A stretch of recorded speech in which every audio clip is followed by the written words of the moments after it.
Hello বন্ধুরা, কেমন আছো সবাই? আশা করি ভালো আছো।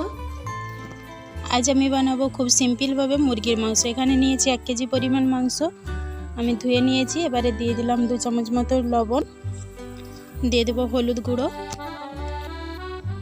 2 চামচ, একটা তেজপাতা দিয়ে দেবো ছিঁড়ে, আর দেবো লেবুর রস। খুব সিম্পলভাবে, খুব সহজেই মুরগি মাংসটা রান্না হয়ে যাবে। এবারে দিয়ে দেবো সরষের তেল, এবারে ভালোভাবে ম্যারিনেট করে রেখে দেবো। এদিকে কড়া বসিয়ে দিয়েছি, কড়াই তেল দিয়ে দিয়েছি, দেখো গরম হয়ে গেছে। এখানে গরম তেলে দিয়ে দেবো একটু লবণ, যাতে কালারটা ভালো আসে। এখানে ফোড়ন করে নেব তেজপাতা, গোটা গরম মশলা, শুকনো লঙ্কা, আর দিয়েছি গোটা জিরে। এবারে দিয়ে দেবো পেঁয়াজ, পেঁয়াজটা একটু ভালোভাবে ভেজে নেব। পেঁয়াজটা এরকম ভাজা হয়েছে, এবারে দিয়ে দেবো রসুনটা আর চেরা কাঁচা লঙ্কা। রসুন আর কাঁচা লঙ্কা একটু ভালোভাবে ভেজে নিয়ে দিয়ে দেবো আদা বাটা।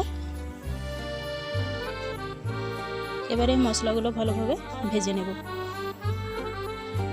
দিয়ে দিলাম টমেটো,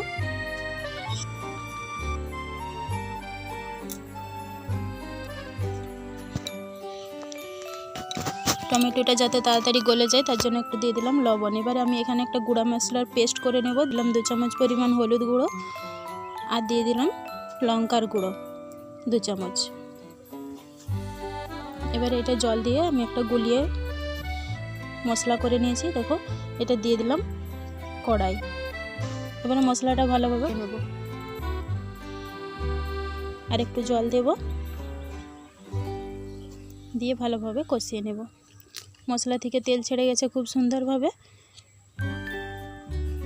এবার দিয়ে দেবো ম্যারিনেট করা মাংসটা। মাংসটা ম্যারিনেট করার পরে আমি 2টি পেঁয়াজ কুচিয়ে দিয়েছিলাম।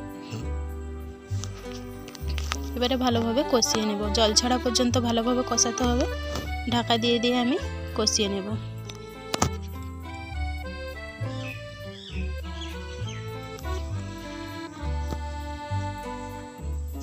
মাংস থেকে আমার জল বেরিয়ে গেছে, এবারে ভালোভাবে কষিয়ে নেব।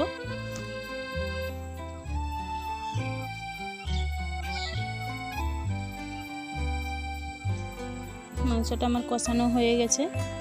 মুরগির পাগুলো ছিল সেগুলো আমি কষাই তুলে নিয়েছি। এবারে ভেজে রাখা আলু দিয়ে দেবো।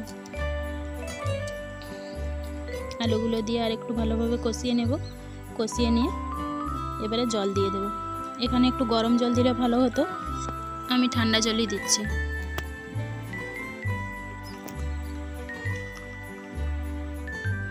এবারে ভালোভাবে ফুটে গেলে, আলুগুলো সিদ্ধ হয়ে গেলে মাংসও সিদ্ধ হয়ে যাবে, তৈরি হয়ে যাবে মুরগি মাংসের ঝোল।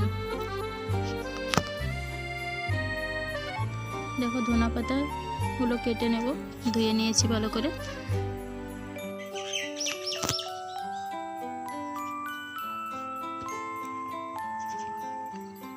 এদিকে আমার মাংসটা হয়ে গেছে, দিয়ে দেবো ধনা পাতা কুচি। গ্যাসটা বন্ধ করে। আমার রেসিপি তোমাদের কেমন লাগলো জানিও। এরকম আরও ভিডিও পেতে চ্যানেলটাকে সাবস্ক্রাইব করে দিও। দেখা হবে আবার একটা ভিডিও। ততক্ষণ ভালো থেকো, সুস্থ থেকো।